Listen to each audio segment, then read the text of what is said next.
Hey, what's going on YouTube? So today I'm going to showcase a 1 bar Oakensoul build for a Brittleden, also known as a Magicka Warden, using Frost Staff and Frost Reach to keep up minor brittle. This build is capable of pulling over 85k on the parse dummy. This build is not meant to be a solo build and is optimized for group content. I will be using mythics and trial gear, so this is not a super beginner friendly build, but rather more for endgame players who prefer 1 bar builds. Keep in mind that the build setup is with trial gear and there will be a gear alternative section to mix and match sets you may have. Anyways, here's the build. Starting off in the character sheet, I have 64 points in a Magicka and I'm running the Thief Mundus. For the race, I'm a high elf. I think high elves have some of the best passives for Magicka DPS. For the food, we're going to be opting to run Clockwork Citrus Fillet for any hard content. A cheaper and easier to acquire alternative would be Witch Mother's Potent Brew. And lastly, if you're parsing or need more sustain, then Ghastly Eyeball is always the go-to. For the potions, since we're using Oakensoul, we just opt to use Essence of Magicka. Keep in mind that we do not need to use Essence of Spell Power because Oakensoul provides major sorcery and major prophecy for us, so we can just opt to use that instead. Another good option is using Tri-Stat potions because they'll give us health and stamina as well, so that's another option to consider. For CP, for the blue tree, we're going to be running Exploiter, Master at Arms, Deadly Aim, and Wrathful Strikes. For the red tree, we have Rejuvenation. Everything else is content dependent.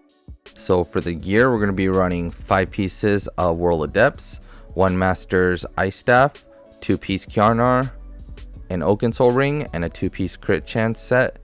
So bringing it down in the main hand, we have a Precise Master's Ice Staff with a poison damage enchant. This can be flame, I didn't notice a difference. For the head and shoulders, we have 2 pieces of Light Kjarnar, both in Divines with a Max Mag enchant. And for the body, we have 5 pieces of Whirl of Depths, all traded in Divines with Max Mag enchants. And for the jewelry, we have 2 pieces of Order's Wrath. This can be anything as long as the 2 pieces is a crit chance. And lastly, Oakensoul Ring. This is going to be traded in Bloodthirsty with a spell damage enchant. So for the skills, we're going to be running Subterranean Assault, Frost Reach, Screaming Cliff Racer, Fetcher Infection, Winter's Revenge, and Wild Guardian as our ultimate.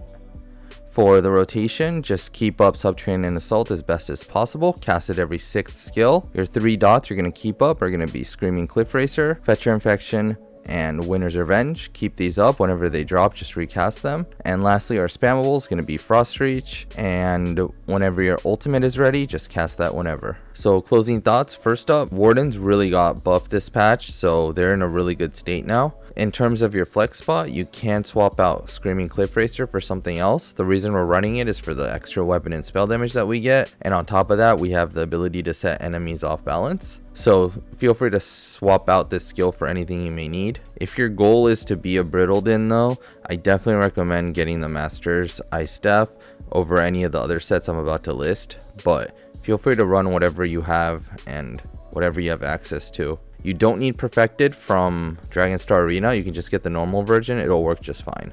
So for gear alternatives, if you are going to keep the same 5-2-2-2-2-1 combo, meaning you're going to run the monster set, the 2-piece crit, and the masters, then first up, for replacements for your monster set, you can run Zons if someone else in the group is running Kjarnar or you don't have access to it. Maul and Stormfist are okay options as well. In terms of gear sets that you can run instead of running 5 pieces of Whirl or even just running 2 5-piece sets, these would be Bosse is still a good set, Pillar Nirn is a staple, Sororia and Order's Wrath will work just fine as well. And if you want a super budget build, Julianos and Order's Wrath is a good combo to start off with. And that wraps up the build explanation section of this portion. As always, thank you for watching my video. If you have any questions or comments, feel free to leave them in the comment section down below, or better yet, come join our Discord. Link is in the description. As a reminder, if this video helped in any way, please help the channel grow by subscribing and liking the video. I will also have a written guide in the description for those who would prefer that. And lastly, I've also started a channel membership for those who like to go the extra step to help support me so I can focus on more content creation. And as always, feel free to stick around for the attached parse. If not, have a good day and see you in the next one.